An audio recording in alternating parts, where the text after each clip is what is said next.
Now for your hosts, Gary and Chris.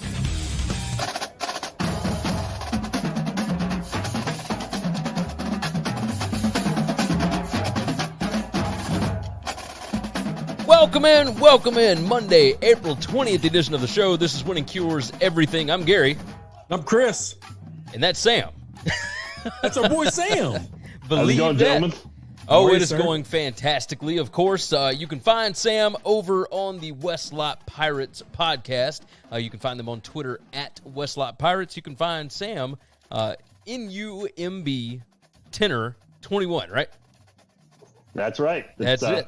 Little harkening back to my marching band days back at Northwestern. I can boy. buy that. I can buy that. Go ahead and get the information out. WinningCuresEverything.com is the website. You can find Sam and them over at WestlotPirates.com. But for us, of course, you can find us on Twitch, Periscope, Facebook, YouTube, and any of your favorite podcast apps. Make sure you subscribe, share the show out, leave some nice comments, tell your buddies about it, all those wonderful things. We would appreciate the support. Let's go ahead and fire into what's going to be happening later this week. The NFL Draft is going to happen on Thursday night. That is the first night of it, of course, the first round.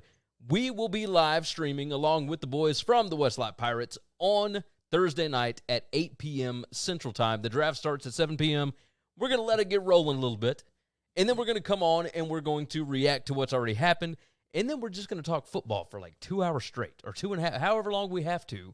We're going to go over everything, and it's going to be a blast. So hopefully you will tune in, join in with us, share the show out if you would so kindly. But we're looking forward to having a lot of people jump in. Of course, if you want to jump in on today's show, the chat is right there on your screen. Anything that you put in will show up right there. So make sure you're nice. Don't be too crazy, all right? Just letting everybody know. Let's go ahead and dive into some of the day's topics.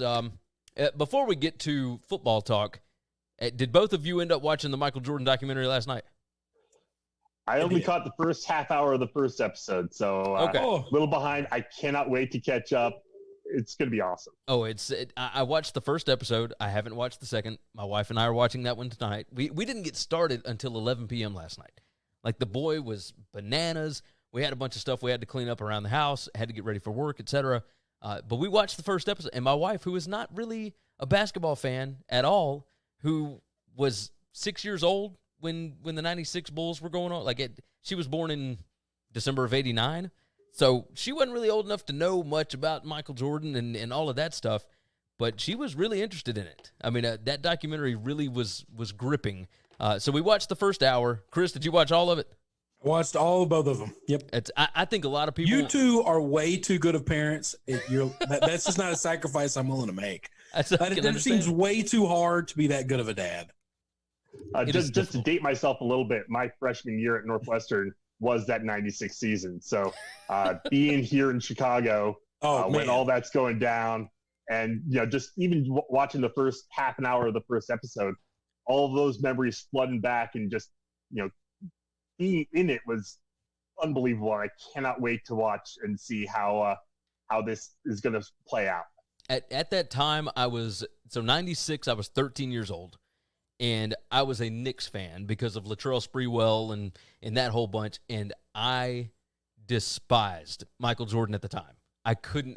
It's for whatever reason, I don't like the Pats. I don't like the Yankees. I don't like teams that win too much, and of course, I'm an Alabama fan, so how does that make sense, right?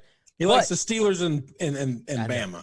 I was but I don't raised like teams on that those. win a lot. I can't help it. I don't know what to do. But either way, I couldn't stand Michael Jordan back then because I was a Knicks fan. And looking back on it now, like I feel like nowadays I would maybe not. I don't like the Warriors. I don't know what it. But I love watching that the stuff. Warriors. Come on. Oh, I can't stand it. That is a fun dynasty. And that's a terrible dynasty. Steph Curry. How can you hate Steph Curry? Easy. All right, Easy. now hold on. His first year where they won, they were the most likable team ever. Yes. They became unlikable in 5 seconds because they just kind of went all in on themselves. I totally get that. Their first championship, I was all about it. And I'm not kidding. The confetti hadn't even been swept up yet, and I was already over that damn team. So it's not just me. I get it.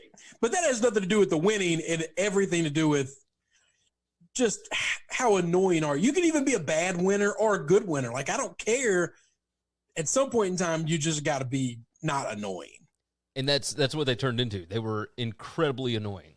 Like, I don't know what it is. Like, so for me personally, I mean, Steve Kerr, part of that Bulls team, went and played with the Spurs. My wife's from San Antonio, so I'm married into a Spurs family. So I've been following Steve Kerr forever, and like, dude is a class act, and I love the way he coaches. I love the way he talks, and part of that. And like Steph Curry, I don't understand how you cannot appreciate like the amount of time and effort he puts into his craft. Oh, and like, yeah, no, he's great. No, we respect he's phenomenal. We just don't like it. No, he's great. I got nothing against Steph. It's just that rest of that team. I'll tell you this: Draymond Green is one of the most unlikable people on the planet. 100%. Like, it's totally acceptable to hate him, and he's a major part of that team. So it's okay to hate those guys. I've hated him since he was days in Michigan State. So there you go. That makes sense. I'm an Izzo boy. I should have followed him. I should have liked him. And it's just like, I just can't do it. Can't do it. All right. He did that to himself though. Like it's That's just, right. That's right. I didn't do it to him. You got that right. All right, let's jump into some football topics for today. The NFL draft is coming up on Thursday night. Obviously, Sam and the boys will be hopping in with us on the live stream. Sam, I want you to tell me which team will have technical issues during the draft. That's now, obviously, somebody's going to, right? There's too many things that can go wrong. All 32 teams are going to have – did y'all see Sean Payton's setup at his house? No. He's got like 7 computer monitors and his TV is hooked up. He's got a virtual, like a VoIP phone, voice over internet phone set up with like the Saints logo and everything. They got wires everywhere. If you're doing that for the coach and the GM and all of these, the scouts and everything else, somebody somewhere is going to have issues. Who do you think is going to have technical issues first during the draft? So here's what's interesting. Just before we came on, I was reading up on John Elway's pre-draft press conference. As a Bronco fan, I kind of live and breathe everything orange and blue there. But apparently they had a mock draft today. Like all 32 teams got on and did a mock draft, and apparently there were like massive technical difficulties like across the board. So I think there is a 0% chance of that not happening again on Thursday. Team most likely, I mean, maybe my Broncos is showing, but like I could see the Raiders having issues just because the Raiders always have issues. Oh, yes. I could see, again, based on just the absolute dysfunction of the franchise, if Jacksonville messes something up, it would not surprise me. Oh, absolutely not. Well, and we don't even know that they have internet in Jacksonville anyway. Come on. If we've got it here in Mississippi. That's a good point. That's a good point. Chris, who are you thinking here? All right, so I've got 2 teams, and I would wager money they're going to have it, all right? Okay. One, and I don't think of teams that are terribly ran or whatever, because you just got to look at who's in charge, all right? And look at kind of the makeup of the people that are in charge. Jacksonville, I think that guy's like a tech guy, right? The owner, I assure you that they're going to have like state-of-the-art stuff, and it's all going to work. Mr. well. Khan will. Yeah, I think that's. I'm going to tell you, I think Dallas has a real good chance of being the team, because if Jerry's not going to spend money on something, convincing Jerry to spend a lot of money on technology for something of this nature, I think is going to be really hard to do. Mr. Massive Jumbotron, really? Come on. Well, because that's a big toy. None of this is a toy. This is all one-time use stuff. This is something that he's going to have to spend money, put together, get to work right, and then never use it again. I totally think he's going to be the guy that says, no, go take the secretary down the hall's computer. Like, we're not buying new crap. Yep. He's the kind of guy that I think is rich, but still remembers growing up being poor. And so he's going to save those nickels where he can, because he thinks that's just – I just think of him as that old man. The other team, I'm sorry, Sam, your team is ran by John Elway and an old man coach. I just don't see those guys being tech savvy. I just don't see that happening. I think Denver's gonna have problems. I'll give you mine real quick. No doubt in my mind the Texans have problems because I don't think that anybody is actually running that franchise. Yeah, that's a really good good pick there. Great call. Bill O'Brien is running basically everything. And there's the no only way his doesn't get messed up is because he's just one guy in a Zoom by himself. He's using his iPhone. He's just got it set up on a tripod. That's it. God. He's not worried about anything else. It's so funny if everybody else has War Room set up and Bill's just him. Just on like an iPad or something. That's a great pick. There you go. That was my thought on this was, okay, there's what team really has nobody in charge? And it's got to be that one. I mean, it's the Texans, like everybody else has a group of people. And Bill O'Brien just does what he wants. He's going to be making all the picks. He's doing whatever. I could totally see, I could see Bill O'Brien forgetting to charge his cell phone, right? And then it just goes dead and he can't make the pick. So that was my idea on it. So to stay in line with that, we're going to have another question here. Which team or person will provide us with the best meme from the draft? Now, everybody else went first. I'm calling first on this one, okay? Okay. I'm going to go with the Raiders' Mark Davis. He's goofy looking anyway, and I do believe, like Sam said, I think they might have some technical issues. I could see, the screen freezing on him with that goofy haircut that he's got and everything. I could 100% see that I don't know happening. how you make that much money in this world or have that much money in this world. But his daddy. And somebody is allowed to give you a haircut that looks like that. I don't know how that works. There you go. Hey, before everybody jumps in, Michael jumped in on Twitch. He said, "What's up, fellas? Happy Monday. Hope you all had a great weekend." And he said, "Quarantine stress was at an all-time high last night. I finally let my wife cut my hair. Turned out all right, but, man, I was sweating." So we're glad to hear it went okay, Michael. We appreciate you hopping in. Sam, he's a Denver guy as well. So he lives out in Cali, excellent. But he's a Broncos guy.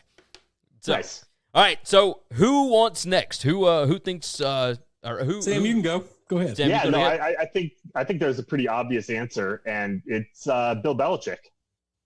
I mean, come on. This is a guy who will just deadpan everything. He always whenever there's a camera on him, expression will not change. Yeah. And that'll happen during the draft when he gets on, and maybe he's not ready to be on air or something's wonky going on, but his deadpan look is going to be priceless. I cannot wait for it. It's pretty good. So I've got two because I'm not good at following rules. One I thought it was low-hanging fruit, but neither one of you said it. I can't believe that. Dave Gettleman. We're going to get a picture of Dave Gettleman with his face this far away from the camera trying to figure out how it's working. I think that's going to, that's happening and becoming a meme. That's going to happen. The other one, I think the country likes Andy Reid, and I think we're going to get a really good Andy Reid meme out of this. And it's not all making fun of. I think we like Andy. I think he's a big, fat, jolly guy that, for the most part, nobody really hates. You can hate him from a competitive standpoint, but he's just a real likable dude. And he's goofy looking, and he's fat. And I think that makes for good comedy and memes. Oh, 100%. Yeah, no, that's a good one. That's a good one. I think all of these could end up being massive memes, right?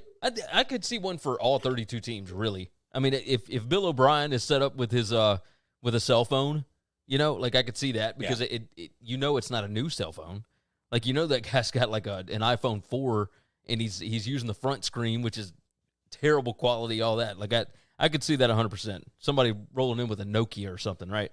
All right, so one thing we didn't bring up with the possibility of is all of the guys getting drafted. One of the players is going to do something, and are they showing the guys being drafted? Are they all zooming sent in? out, I believe, 58 setups around the country to prospects getting drafted. So it's going to happen. We're going to get these kids on.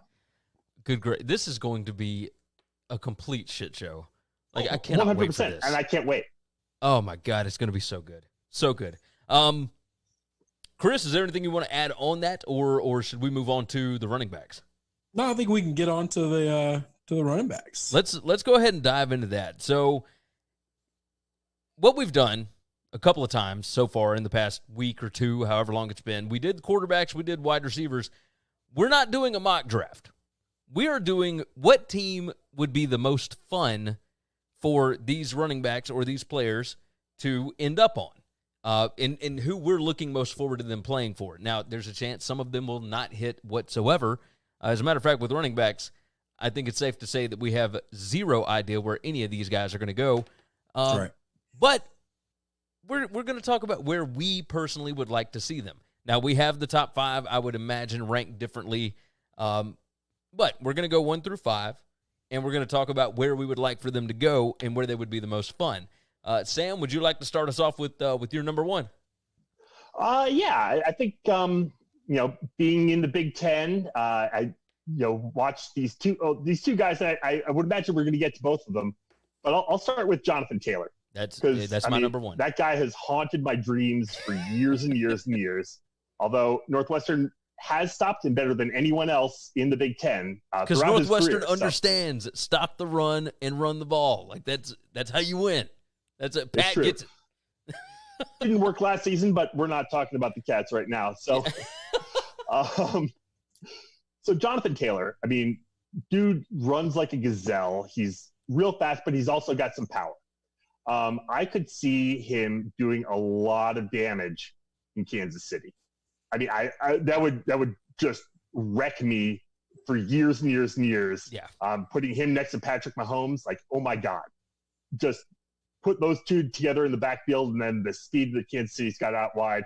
If Jonathan Taylor is up on Kansas City, I will have nightmares forever because for the rest of your life. Oh my God. Yeah, that's absurd. Chris, do you have JT number 1? Yeah, he's my okay, number 1 running here. back out of this draft. I like him a lot. And so and maybe this was just not real fair.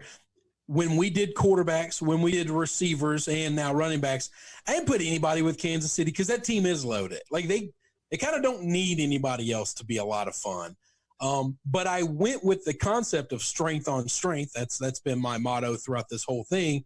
And I say the number 1 run team in the country gets the number 1 running back, and let's put him in Baltimore, and let's just see if anybody can stop this run game. That would be absolutely absurd. Like I would hate that as a Steelers fan. I couldn't handle that. No, I mean I grew up. There was no team in the league that I hated more than Baltimore. This just shows you what one person can do and how electrifying Lamar Jackson is. All of my walls have come down with that team, and now I went from loathing them to loving them. Yeah, no, that makes sense. Michael jumped in. He said, "Yeah, we need Andy to choke with this year's draft. Even if he did choke with this, I think they're still set up for next year. Like they're still going to be good." What everyone in the league needs is it's not good, but we need them to pay Mahomes $40 million a year, and then we need Mahomes to get hurt really bad, so their dead cap money is just gone. I didn't think you were going to go injury there. I thought you were going to go. That's the only way you're getting out of this alive, I believe, in the next 3 to 4 years. I just think I think their line, like if they can't pay their line, they're going to be in a lot of trouble.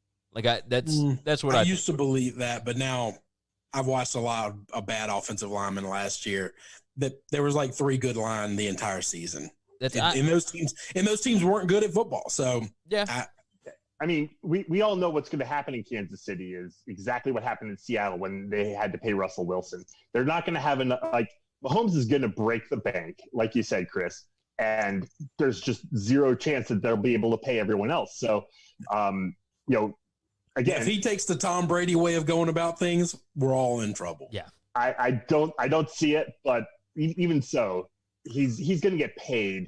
I think next year or the year after, and that makes me happy because Yeah, let Kansas City have all their eggs in the basket. You got to have a cheap quarterback, and you can build around everything else. Yep. Yeah, I agree. I've got JT, but I've got Jonathan Taylor going to the Bucs. I think he can catch the ball out of the backfield. I think he's really good. You pair him with Tom Brady and all those other weapons. If you gave Tampa Bay a legitimate rushing threat, I think they're Super Bowl contenders immediately. Like, I already think that they're Super Bowl contenders right now because if they don't turn the foot – Jameis Winston turned the ball over 39 times last year, and they were still good. They had the number 5 defensive DVOA team in the country last year, and they were fine. Like, they could have been a playoff team without 39 turnovers. Yeah, we talk about the 30 interceptions all the time, but he also had 12 fumbles, and they got like 3 of those fumbles back. Only 3 back. So, what I was going to say about Kansas City before we get into the other ones, did y'all hear the rumors today of Kansas City trying to move up in the draft to go get Henry Ruggs? I saw some chatter about that, but I mean, they're not going to move up. But what do they have for draft capital to do that with? Nothing. Oh, they have nothing for draft capital. But the rumor next year's is draft. Fun. Yeah, they do have next year's draft. Yeah, I mean that I could only see that happening if Ruggs fell into the 20s because they do not have anywhere close. Yeah, to I could capital. see anybody can move up 4 or 5 spots, but to be able to move up half a draft without having basically the Raiders and the Dolphins have that ability this year. Nobody else has that. Yeah. Now they do need a guy like Ruggs. They would be beneficial, not like him, to take a receiver in this draft because it's better to take one than to pay the guy you got when you know you're about to break the bank for Mahomes. So it's easier to say, all right, we'll just draft one and we'll take one of these high-priced guys and kick him to the curb. Didn't they already pay Tyreek Hill? Hill's been paid. Watson is getting ready for his next contract, though. Sammy Watkins? Yeah. Yeah, see, Tyreek Hill, they're not going to keep Watkins. Like, Watkins is a guy I don't know that he's easily the money you have to cut. Yeah, I think you're right. All right, let's go to running back number 2. I'll go on and take this one to start with. I've got DeAndre Swift at number 2, and I've got him going to the Jaguars. I don't know that he necessarily helps anything, but I think DeAndre Swift, he kind of disappeared sometimes at Georgia. Everybody still thinks he's fantastic. I think he could probably go and disappear with the Jaguars. Now, I think he could be really good. You toss him back there with Gardner Minshew, and they've got a couple of good wide receivers. They could be okay. I think DeAndre Swift could end up being really good. But, I think you put a guy like that on Jacksonville, he just disappears. He'll put up good numbers, but it's not the most fun, but I think that's where somebody like him belongs. So I've got Swift number 2 at Jacksonville. So when you talk about DeAndre Swift, he's a guy who he didn't really light it up. I mean, he's a solid back.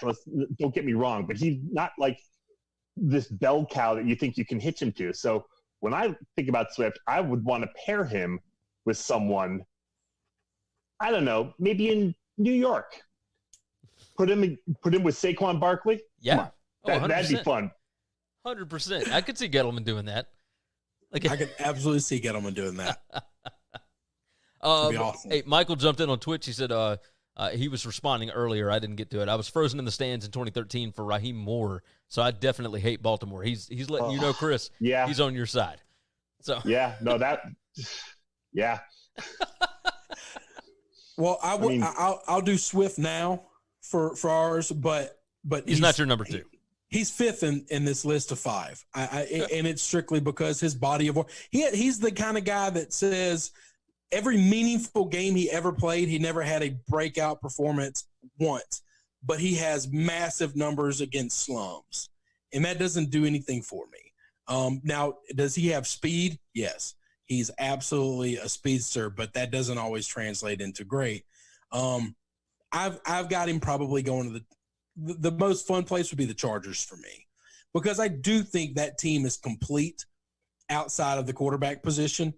And that's a place where he doesn't have to be a bell cow, and maybe his versatility can help them there, and they could kind of be a lot more fun offense. So I could buy that. Sam, who have you got as your second? You going Swift? I mean, you brought up Swift. I went with him. I don't think he's my number 2. I was going to say J.K. Dobbins would be my number 2. That's who I've got. 3. Where you got Dobbins going? So in very, very similar thought process, I like Dobbins much better out of the backfield than Jonathan Taylor. Dobbins is, to me, more of a complete running back. And I think a guy like that you pair with Tom Brady, and then you can have a lot of fun. Wouldn't hate either of those at all. That's awesome. I got Dobbins as my second running back as well, and I think you're splitting hairs between him and Thomas. I think they're both going to be great. Taylor, they're both going to be great NFL running backs. I think it would be fun to see him coming out of the backfield for the Colts. I like that offensive brain trust. That offensive line is nasty, and Phillip Rivers could use a guy like him coming out and making some stuff happen. Yeah, so, Mac is good, but I don't know that he's an every down back. But I think J.K. Dobbins could be an every down back. But you pair those two together, him and Mac, like that, 100%. 100%. Well, yeah. I mean, I think he takes the starting job from anybody. There'll be no pairing together. We thought the same thing when Chubb went to the Browns and they had Carlos Hyde and they had other people. And at some point in time you realize, oh no, the kid's better than everybody else, and you cut loose with all these other guys. I've got Dobbins in Indy would be scary. That would be really, really scary. If y'all think that's scary, think about Dobbins with the Rams. I think he could take over Todd Gurley's spot. I think 100% he can catch the ball out of the backfield. He can block. He can do all kind of stuff. Imagine what Sean McVay could do with a guy like that.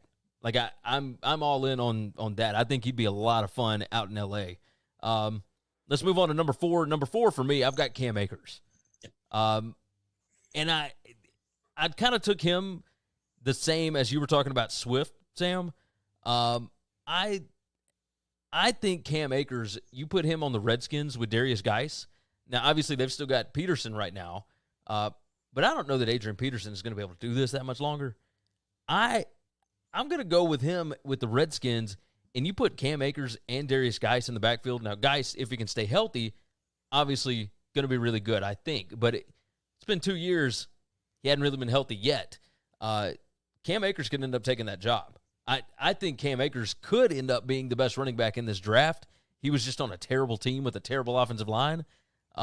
He didn't really get to show out at Florida State like everybody thought he would. Everybody thought he was the stud of this recruiting class, and he didn't really get to show it. He's the only reason that they won ball games, really, down at Florida State. So I would put Cam Akers with the Redskins, and I could see them using a pretty high draft pick on him just to make sure that they've got somebody in the tank whenever Adrian Peterson finally starts to show signs of age, which could be 5 years down the road because that guy's a freaking freak.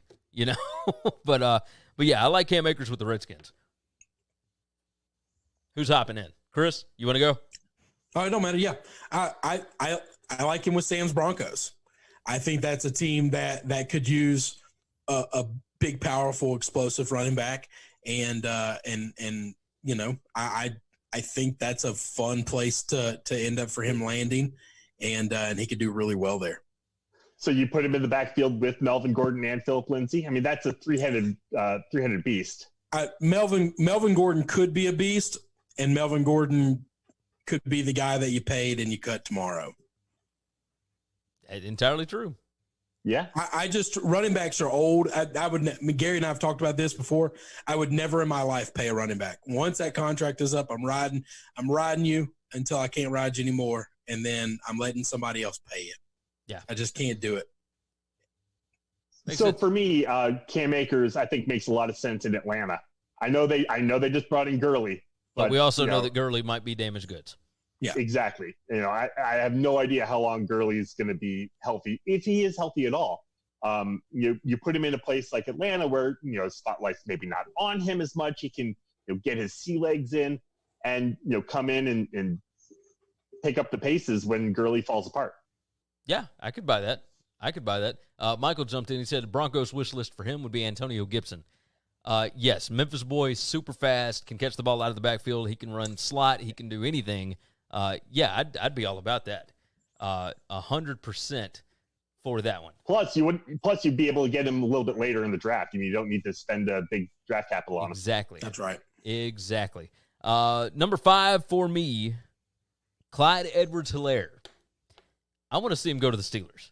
I think he's fantastic. I think there's a chance he ends up the most useful running back out of this draft because I think he can do anything that you ask him to do.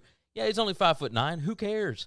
Like, I think he's Darren Sproles. I think he's all these other kind of guys that can catch the ball out of the backfield that, I could see him having 75 receptions and however many carries, like rushing for 1,000.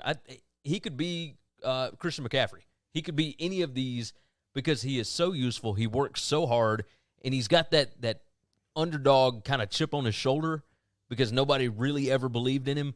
But he's like Josh Jacobs, who went to the Raiders last year, right? Just not as much acclaim right now. But you saw him in that offense at LSU. He was unfreaking believable. I'd love to see him with the Steelers. However, if Taylor doesn't end up with the Bucs or whatever, I could see him a Bucs guy. I could see him with Tom Brady. He's Deion Lewis. He's all the guys that you see as running backs for the Patriots over the years. He's White 2.0, but far better. Just far more athletic than White has ever been. 100%. Now, I'd love to see him with the Steelers. That's my fun part. Yeah. I'd like to see that because I want good players for the Steelers. Yeah, you just want to see me pissed off. Pretty much. Okay. Yeah. It is what it is. This is my pick for the Bucs. This is my pick for the Bucs. Give Tom, my boy. I have watched Tom for the last 5-6 years just make White a household name when nobody else really knows who he is, and he's kind of like this ho-hum, boring running back that nobody's paid attention to, but yet he makes the biggest plays in the biggest games year in and year out, and I think Clyde can absolutely do that, but I think he's far more athletic than White. Sam, who you got? So I've got him. He had such a great rapport with Joe Burrow last year. So let's put him in Cincinnati and keep that train rolling. All right. I wouldn't hate that either. I think my boy Burrow is going to have to get some help. I'm so worried about him going to Cincinnati just because being a Browns fan, I know that division, and I know Cleveland and Cincinnati are just places where great players go, and they can do okay individually, but they're never going to win as a team. I mean, we talk about the Bengals. I was going to, go back to that was going to be my third team is absolutely going to have some technical difficulties. Oh yeah. Just to bring it back to that, but yeah. My only issue is their head coach is like 28 years old. So I got a feeling that guy knows how to use some of this stuff pretty well.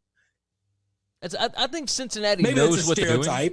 Well, I think that they as far as being technically savvy, I could see Cincinnati being really technically savvy. I think they just don't know a whole lot about football up there. Well, that's the problem. Like, a lot of people have talked about who's going to screw this thing up, and they keep bringing up the Browns. Listen, the Browns are like the most analytical, young, tech-based group. It doesn't mean they're going to make the right picks, but they're going to look good doing it. Oh yeah.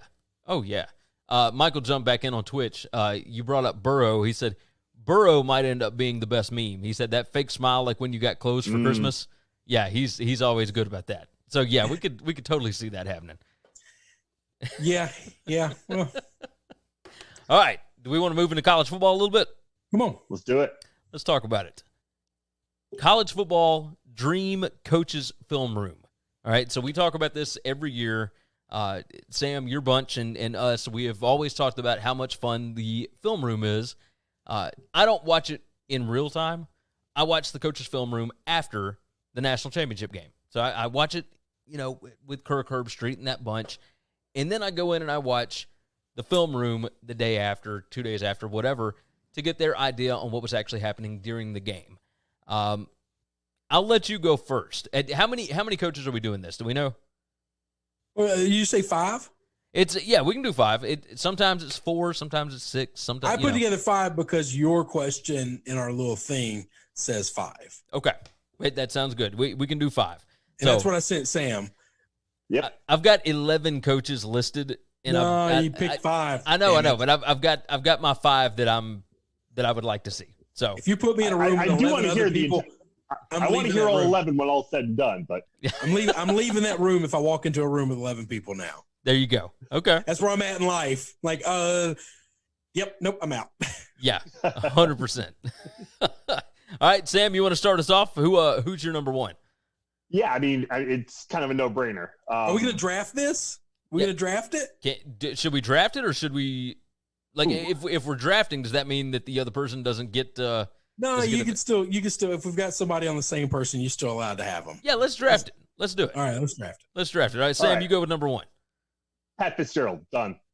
All right, that's your boy. Okay. All right. Come on. No, I got you. He would be a lot of fun. I got my boy on here too. That's okay. That's all right. I mean, like, he breaks down film. He's intelligent, even though he's like technically Stone Age. But to hear him talk football is something else. And he's a couple of years ago when he was in the film room, you know, him and Cutcliffe together were just like unbelievable. And that's why I would take Fitz number 1. So I like listening to football guys talk football, but at some point in time that gets boring, and I need just sheer entertainment. The ADD, the sophomore still stuck inside of me, says I need people who are quirky, entertaining, funny. My number 1 draft pick from now until the day I die will be one Steven Spurrier. Now, does it have to be an active coach, or can it be? Oh, I don't know. I didn't know they couldn't. I mean, I didn't think he just lost his job to the AF last year, so he was an active coach. I guess, yeah. I thought we were talking active college football coaches. I mean, I would have had Spurrier. I got one other guy that is not an active college football coach. That's fine. Now. That's fine. That's no big deal. He was trying to be, but he didn't get a job. Okay. I'm with you. One. My number 1, along with the idea of talking football, you brought up the entertainment aspect. Mike Leach is number 1 for me. Yep. You have Mike Leach breaking down offensive game plans. I'm all in for that. Give me Mike Leach number 1. I mean, could you imagine him trying to talk with like serious football guys? I think it would be. But this is what I will tell you. That's why I don't really have any room in my coach's film room for serious football guys. All these guys know football. That's okay. They all know it. Oh yeah. You don't have to be so serious about it. I want guys that are going to dick around. That's a good point. I like. Mine's going to be the most fun room. There won't be as much education, but I got some dudes that'll teach you some things. Leach will teach you some things. Oh, he'll definitely do that. Sure. He'll definitely do that. All right. Are we doing snake draft? Yeah, you can snake it. All right, we're snaking it. Number 2 for me. I got Chris's boy. I got the man. I got Les Miles. You bring in Les Miles. It's the same thing as Mike Leach. You have Mike Leach and Les Miles on the same panel. That is viewership records right there. I would rather watch that than anything else that's going on.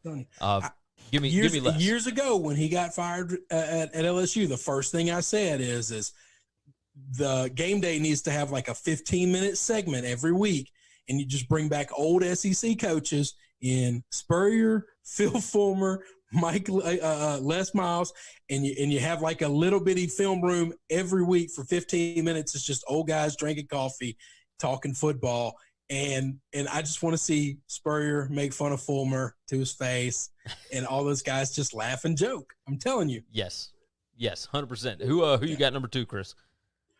I mean, you've used 2 of my 3, but Les Miles. I mean, Les is my coach. He was the coach that I had in the formidable years of my life that helped make me a man that I am. I don't know if it's a good thing or a bad thing, but I'll always love that man. I'll always love him no matter what. Sam, who you got? I am going to go, let's see. Well, you get to go 2 and 3 here. Yeah, no, that's true. But, you know, who you take second, who you take third, you know, it makes a difference with someone's ego. Let's bring some entertainment. If you want to bring a little entertainment into the room, we're going to go with, in the second round, Mike Gundy, third round, Herm Edwards. Oh, yes. I didn't even think of Herm Gundy, I do. Oh, yeah. I love the Oh, mullet. yeah. But I didn't even think of Herm. Oh, I kind of hate myself now.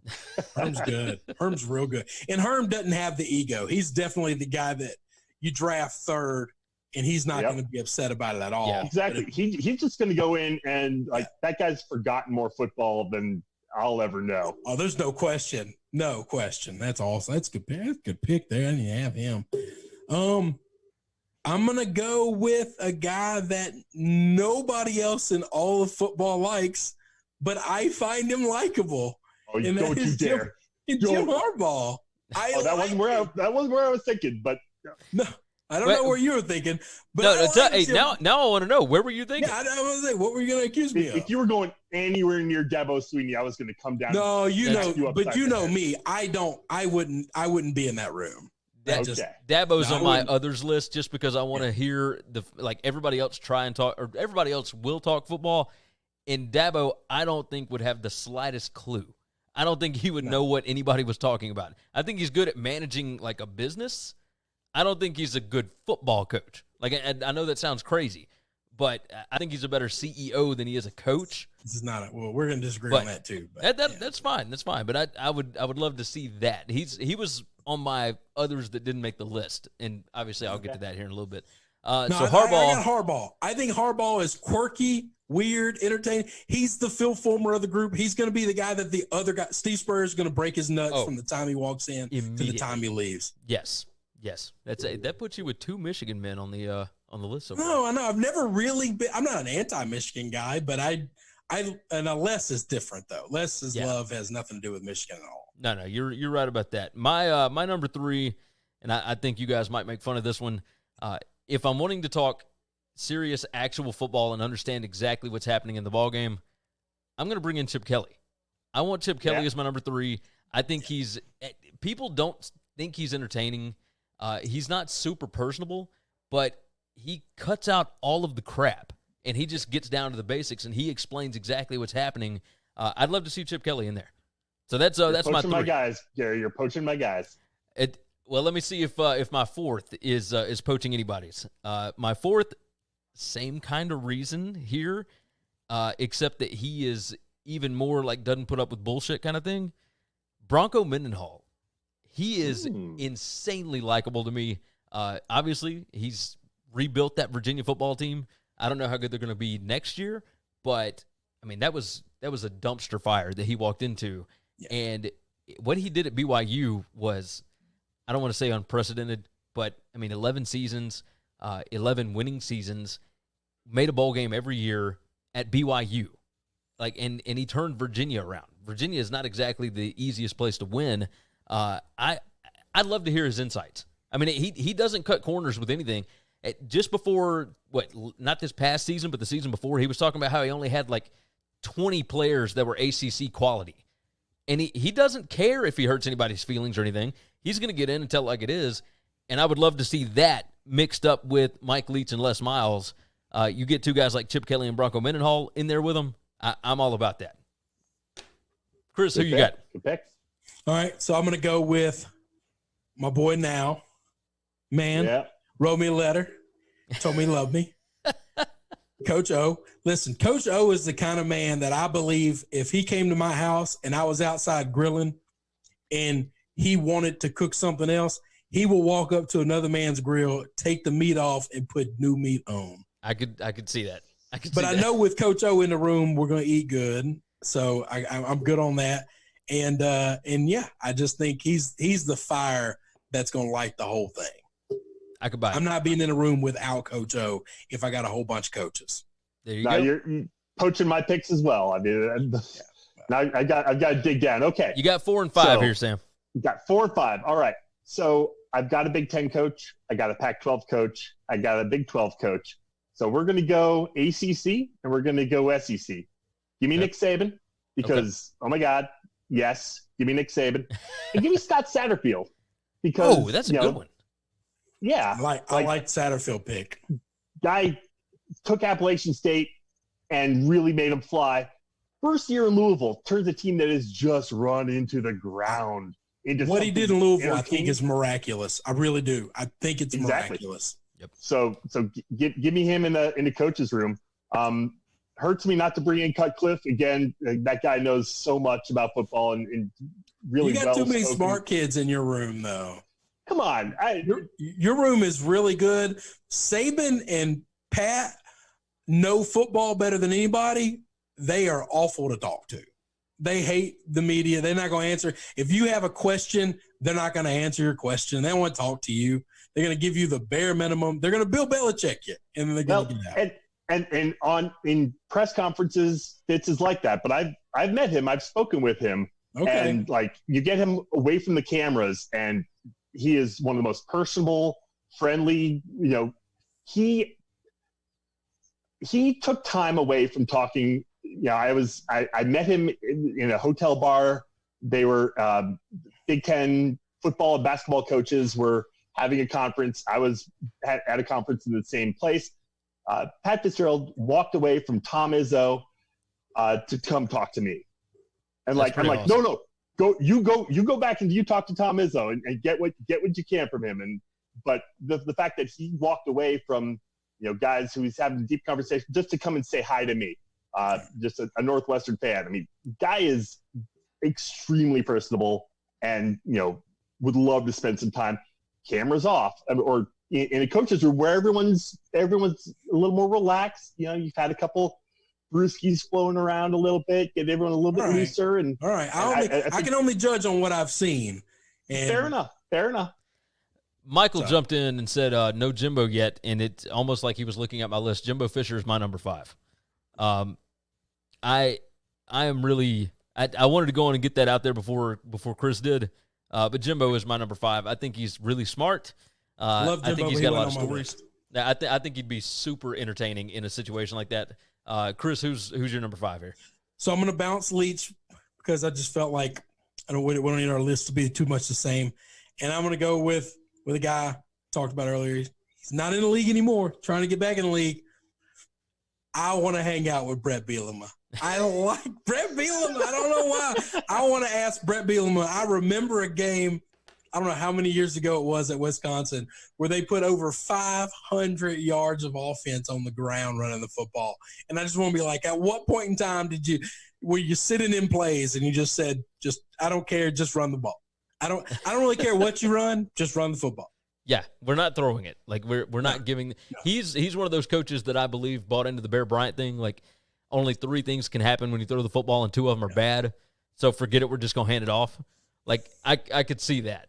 I could 100% see when that. You have an offensive line like that, and he knows how to teach offensive line.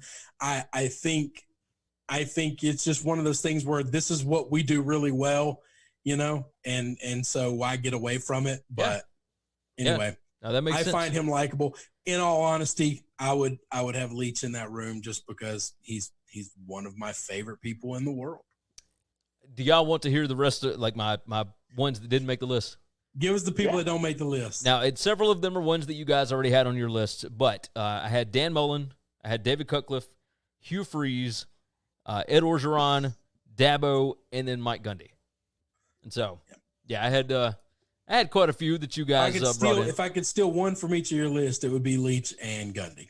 I could buy that. Gundy was really good on. Was it last year's, Sam? Was it last year or the year before? So this past year was Gundy was in the room and he was kind of driving the bus. The year before was Cutcliffe and Fitzgerald. Yeah. Oh, that's right. Driving. Yeah. Let's wrap up with this. This is number 5 on the list of topics. And we've been at this for a little while, so at this point, I think we'll probably hit the 1 hour mark.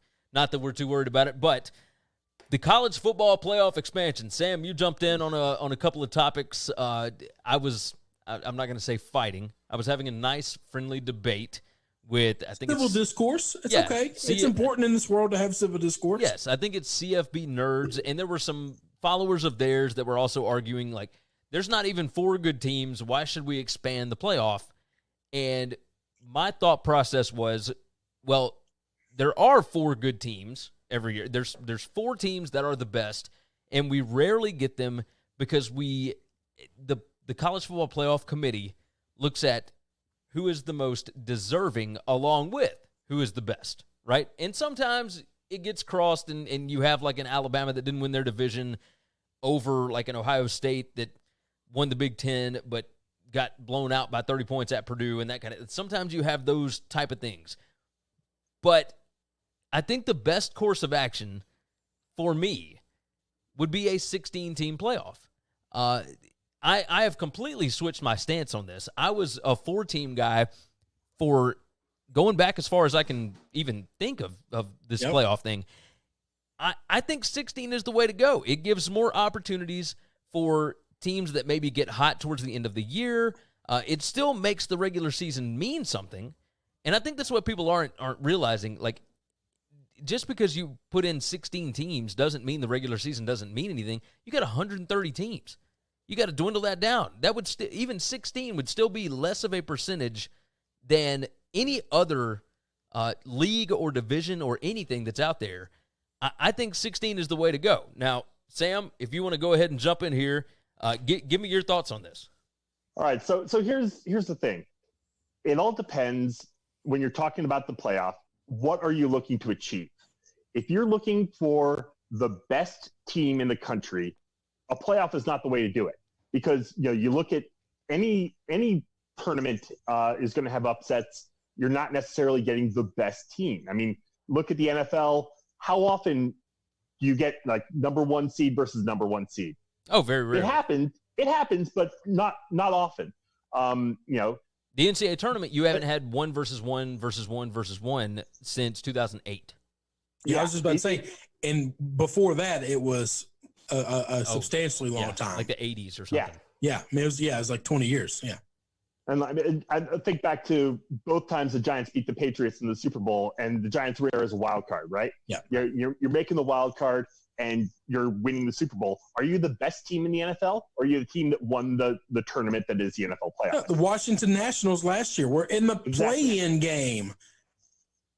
Yeah. So if you're looking to determine the best team, a playoff is not the way to do it. If you want the best team, there's analytics that you can really crunch the numbers in a way that the BCS never could. The BCS computers were not a complete system.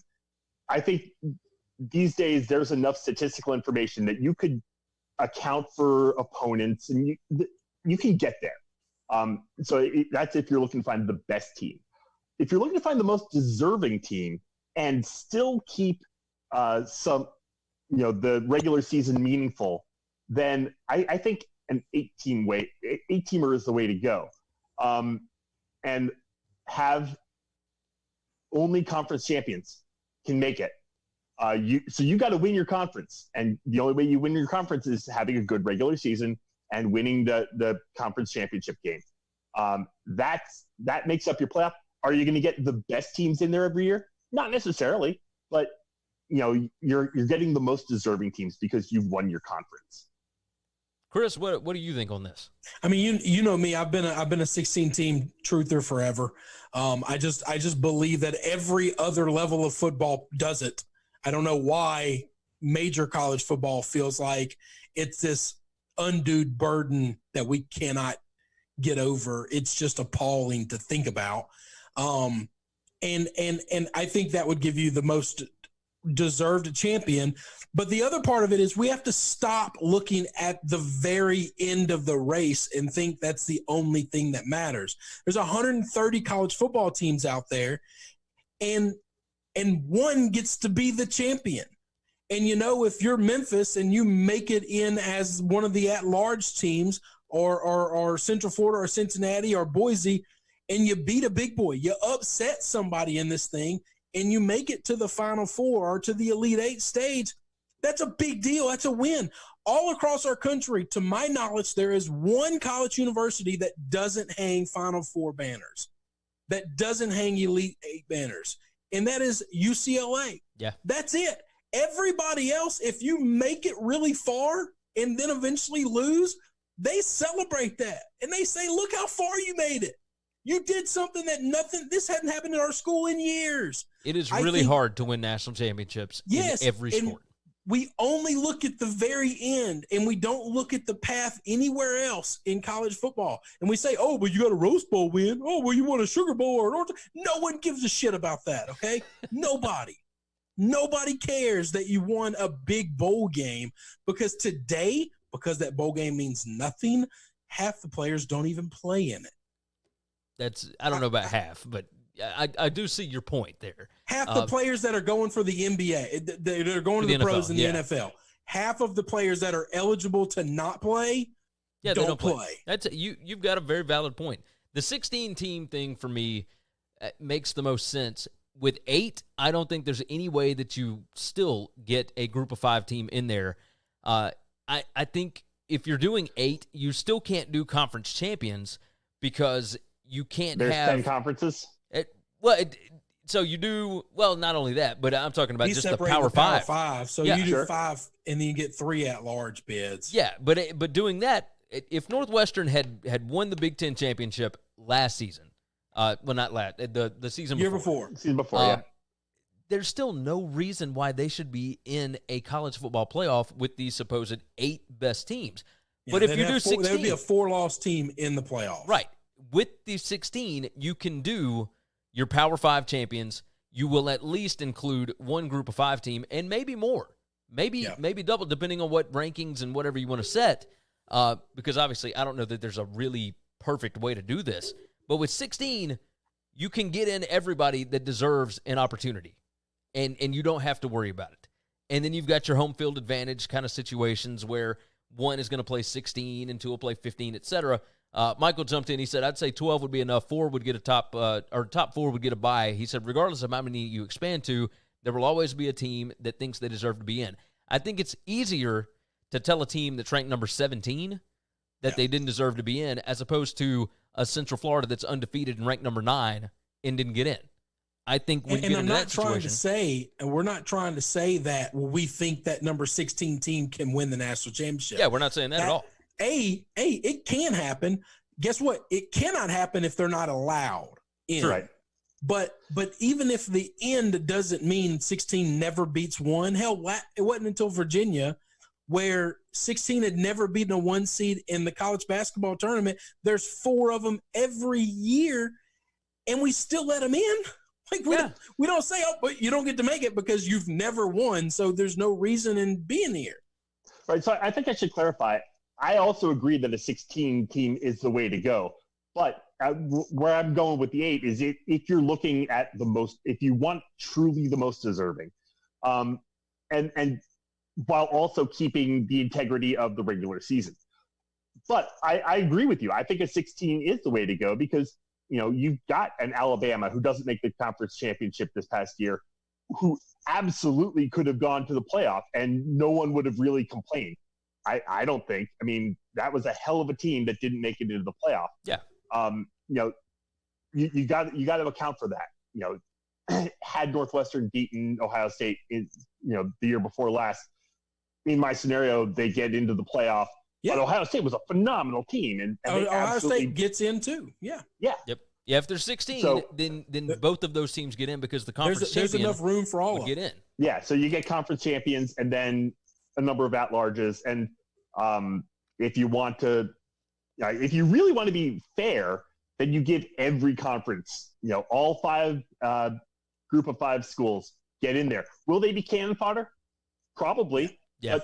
Now, if we go to 16, I actually wouldn't be upset with making all 10 conference champions in. I would be absolutely okay with that. Because, yeah, you're right. Every tournament has cannon fodder. Every tournament has those teams that are just proud as hell to be there. And the crazy thing, you every now and again, you get Boise State over Oklahoma. That's right. Yeah, you don't get Cinderella if you don't invite her to the ball. That's true. That's true. Now we got to worry about independence and whatnot. Obviously, Notre Dame. No, screw those join a conference. Notre Dame join the damn conference. Yeah, but the other ones don't get the opportunity to join a conference. New Mexico State. Yeah, they do. They would. Yeah, they would. There's these little dinky ass conferences would take some of those teams. You think so? If they were to pick up the phone and they called the MAC, or no, maybe not the MAC. Somebody, the Southwest Conference or something, Sun Belt. Yeah, you think that New Mexico State couldn't get in the Sun Belt? Come on, man. I mean, they got left out of the Mountain West. So, I don't know, because we used to have the Mountain West is way bigger than the Sun Belt, and at some point in time, you just figure this thing out. Yeah. And I mean, you got the Sun Belt, you got Conference USA. I mean, those You don't nix a good idea because you got 3 weaklings that nobody wants, okay? There's a lot of schools out there that don't have a football program. So if Liberty lost their football program, nobody's going to cry for them because they can't join a conference. No. BYU, however, like BYU's on the other side. Like BYU is closer to Notre Dame than they are New Mexico That's right. State. Now BYU, if BYU wanted to join a conference, they would join a conference. If Notre Dame wanted to join a conference, every conference would want Notre Dame in. That's right. 100%. I think the same is true with Army and Navy. Like if they wanted to be a part of the conference, and if you're in a situation where all conference champions get in, now all of a sudden the impetus is there to join a conference. That's a good point. That's a good point. No, I think you could fix all these problems by just problem solving it. I mean, just because there's difficulties doesn't mean you don't do something big or good or right. You just get it. And you don't legislate to the exception. That's right. That's there true. You go. That's a very good way of putting that. That's all that I've got for today. Does anybody else have anything they want to hit on? No, man, it's fun. Sam, appreciate you coming on. Oh, absolutely. Thanks for having me. I cannot wait. Again, to plug Thursday night, I cannot stress enough how much fun this is.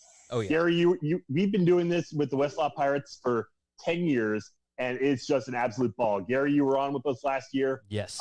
Had a blast. Chris, I know there's no Avengers movie coming out this year, so we can't wait. I did that against my will. I was really excited about being on with you guys. And anybody who knows me would say, would he rather go watch the Avengers on opening night or talk football draft for 2-3 hours? That's a no-brainer. That's a no-brainer. That was a gift from somebody that I had to take. I can understand it.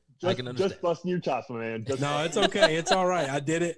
I'm an old man. I'd walk out of the room if there's 11 people in there, and I went and sat in that thing with 2,000 people. All right. Yeah. I didn't enjoy it at all. It is so much fun. We have such a great time. And anyone who can jump on and listen to us live, I can't wait to interact with people. We had some some listeners last year jumping in a little bit later on. It was fantastic. So very much looking forward to that. I can speak for both John and Scuzz. We're all excited to really finally get this together with you guys, and we just can't wait for Thursday night. Oh, it's going to be a good time. 8 p.m. Central Time. We will be live streaming. I hope everybody's going to be on at the right time. We may have some people join a little bit later, but I know this. Us three will be there at 8 p.m., rocking and rolling, giving you updates and letting you know what we think about what's going on. And obviously, anybody that wants to jump into the chat, all the guys on Twitch, on YouTube, Periscope, and Facebook, it's going to be a blast. And then you can go grab the podcast from the Westlot Pirates feed after that. It's going to be fun. It's going to be a lot of fun. Sam, we do appreciate you hopping in. Everybody go follow him on Twitter, NUMB Tenor21 on Twitter, or you can just go follow at Westlot Pirates. You can always find Chris and myself on Twitter at Winning Cures or at Gary WCE or at Chris B. Giannini. All that fun stuff. Make sure you share the show out. Subscribe on the podcast. Leave a nice review. Boys, I think that's going to cut it for today. We will see everybody again tomorrow. Thanks for checking out Winning Cures Everything. If you want to keep up with us, hit subscribe on YouTube or your favorite podcast app. Visit the website at winningcureseverything.com, or you can like us on Facebook or follow us at Winning Cures, at Gary WCE, or at Chris B. Giannini on Twitter. Share out the show, leave a nice review, and make sure to comment and tweet at us.